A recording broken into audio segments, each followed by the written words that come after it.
Appreciate very much.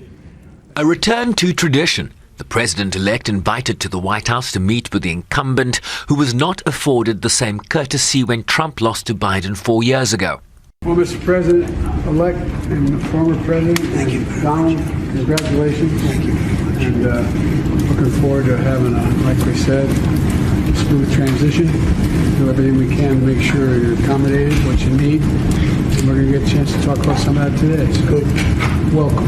Thank you Welcome back. very much. And thank you very much. And politics is tough, and it's in many cases not a very nice world, but it is a nice world today, and I appreciate it very much. And a transition that's so smooth, it'll be as smooth as it can get, and I very much appreciate that, Jim. You're welcome.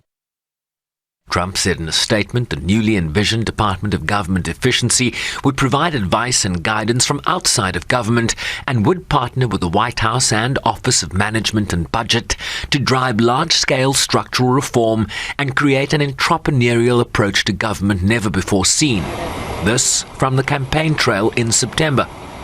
I will create a Government Efficiency Commission tasked with conducting a complete financial and performance audit of the entire federal government and making recommendations for drastic reforms. We need to do it. Can't go on the way we are now.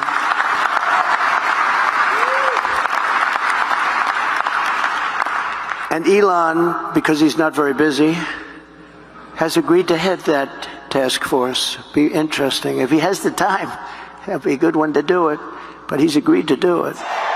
This was Musk campaigning for nominee Trump this past October. All government spending is taxation. So whether it's direct taxation or all government spending, it either becomes inflation or it's direct taxation. Your money is being wasted, and the Department of Government Efficiency is going to fix that.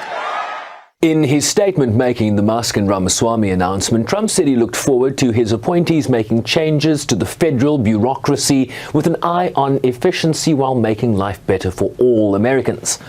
Trump added that their work would conclude no later than July 4th, 2026, and that a smaller, more efficient government would be the perfect gift to mark America's 250th anniversary of the Declaration of Independence. But how the DOGE would work and what kind of impact it could have as an outside advisory group to the federal government remains to be seen. We have to get back into the reality of a Trump administration, which is that Donald Trump is first and foremost about Donald Trump. And Elon Musk is an invited guest who is meant to do things for Trump. And if there is a difference between what is best for Trump and what is best for Musk, Trump wins every time. Among other key appointments or nominees being floated, former Army veteran and Fox News host Pete Hegseth as Defense Secretary. South Dakota Governor Kristi Noem as Homeland Security Secretary, likely to implement Trump's hardline immigration policies.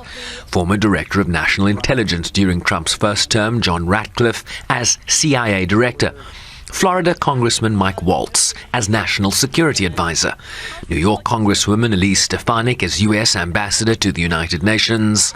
And widespread speculation, but no formal confirmation, that Florida Senator Marco Rubio would be the next Secretary of State. Marco Rubio has been a tenacious survivor over the years. He clearly is someone with ambition and energy, but this is a very different role. He has challenges before him. He's not speaking for himself. He is one voice, not the only voice, in a room of very strong people trying to decide difficult decisions and advise the president when he makes those decisions about war and peace. If you are a leader in Israel or Taiwan, right now, you're breathing a sigh of relief with the appointment of Marco Rubio and Mike Waltz, congressman from Florida, who will be National Security Advisor. You're definitely breathing a sigh of relief, again, if you're in Israel or Taiwan. But if you're Xi in Beijing, not so much.